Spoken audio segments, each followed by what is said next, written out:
ഇത്രയും ഓണസ്റ്റ് ആയിട്ട് നമുക്ക് ഈ ഫീൽഡിൽ സർവൈവ് ചെയ്യാൻ പാടാണോ ജനറലി? എനിക്കറിയില്ല. ഇത്രയും കൊല്ലം ഏതായാലും തൽക്കാലം അതിൽ ജീവിച്ചു പോയിട്ടുണ്ട്. ഇനി എത്ര കൊല്ലമൊന്നും എനിക്കറിയില്ല, ഒരു പിടുത്തമില്ല. അതിൻ്റെ ആങ്സൈറ്റിയും ഇൻസെക്യൂരിറ്റി ഫീലിംഗ് ഒക്കെ നാച്ചുറലി ഒരു മനുഷ്യനുണ്ടാകുന്ന പോലെ എനിക്ക് ഉണ്ടാവാറുണ്ട്. പക്ഷേ at end of the day എനിക്കൊന്ന് ഫാമിലിയുടെ സപ്പോർട്ടായിരിക്കാം, പുള്ളിക്കാരിയുടെ സപ്പോർട്ടായിരിക്കാം, പ്ലസ് എൻ്റെ ഫാദർ മദർ എല്ലാവരും ഭയങ്കര സപ്പോർട്ടീവാണ്. ഒരു തരത്തിൽ എന്നെ ഡിമോറലൈസ് ചെയ്യുന്ന ഒരു കാര്യവും നടത്താറില്ല ആരും.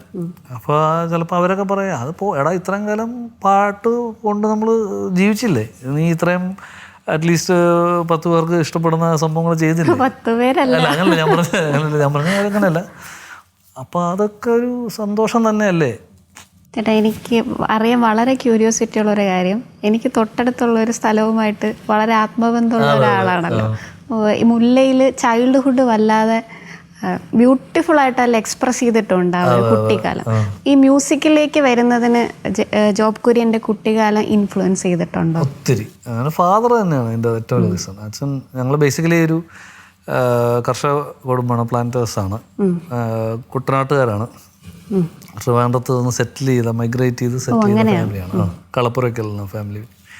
അപ്പോൾ ബേസിക്കലി കർഷകരായിരുന്ന അല്ലെങ്കിൽ പ്ലാന്റേഴ്സ് ആയിരുന്ന ഫാദറിൻ്റെ നമ്മളെല്ലാ ഫാമിലി മ്യൂസിക് ഉണ്ട്, ഭയങ്കര ഒരു ഘടകം. എല്ലാവരും പണ്ട് ഇവർ ട്രാൻസിസ്റ്ററൊക്കെ വെച്ച് പാടത്തും മറ്റേ അവിടെ കൃഷിയുടെ സമയത്ത് കേട്ടുകൊണ്ടിരിക്കുക. ഇങ്ങനത്തെ ഫാദറൊക്കെ ഭയങ്കര മ്യൂസിക് ലവറാണ്.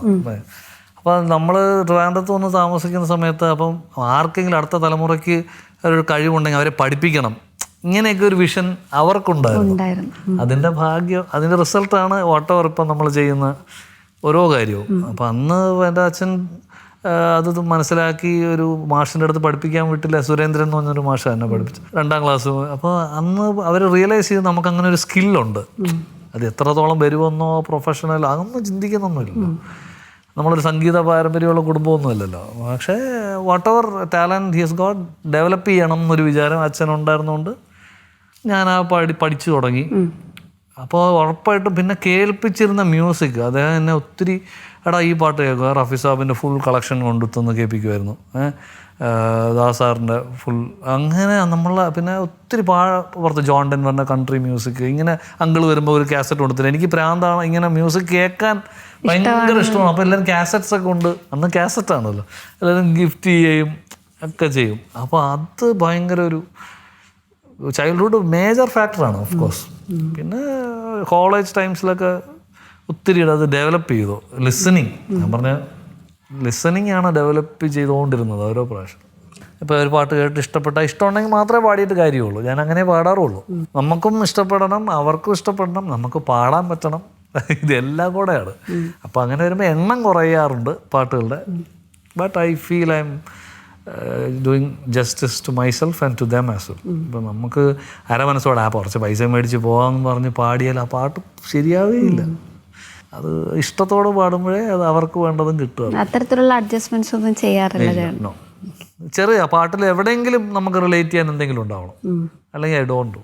ആരായാലും ഞാനത് എങ്ങനെയെങ്കിലും മുങ്ങും. ഞാൻ വേറെ ആരെ ഹേർട്ട് ചെയ്യാതെ മുങ്ങാൻ നോക്കാറുണ്ട്. മറ്റേ ആ ഒരു ഇങ്ങനെ മറ്റേ റഫായിട്ടൊന്നും ഞാൻ ഒരിക്കലും പറയാതെ ഞാൻ എങ്ങനെയെങ്കിലും അതിനെ അവർക്കും ബുദ്ധിമുട്ടില്ലാത്ത രീതിയിൽ, കാരണം അവരുടെ ക്രിയേഷൻ അവർക്ക് വലുതാണെന്ന്. അത് മോശമാണെന്ന് പറയാൻ ഞാൻ ആളുമല്ല, എനിക്കത് റിലേറ്റ് ചെയ്യാൻ പറ്റിയില്ല എന്നുള്ളതായിരിക്കും ആദ്യം. അപ്പോൾ അതുകൊണ്ട് ഇങ്ങനെ ഒരു അഡ്ജസ്റ്റ്മെൻറ്റിലൊക്കെ ആണ് സിനിമയായിട്ടുള്ള ബന്ധം. പക്ഷേ എന്തോ ദൈവം സഹായിച്ചിട്ട് at right intervals I sing very good songs. In fact നല്ല മ്യൂസിക്കലായിട്ടുള്ള, ഇപ്പം സൗദി വെള്ളക്കയിലെ പകലോ എനിക്ക് ഭയങ്കര നടികറിൽ അത് യാക്സൺ നെഹയുടെ, മറ്റേത് പാലി എന്ന് പറഞ്ഞ മ്യൂസിഷ്യൻ. അപ്പോൾ ഇതൊക്കെ നല്ല പാട്ടുകളായിട്ട് തന്നെയാണ് എനിക്ക് ഫീൽ ചെയ്തിട്ടുള്ളത്. അതുകൊണ്ടാണ് ഞാനതൊക്കെ പാടുന്നത്.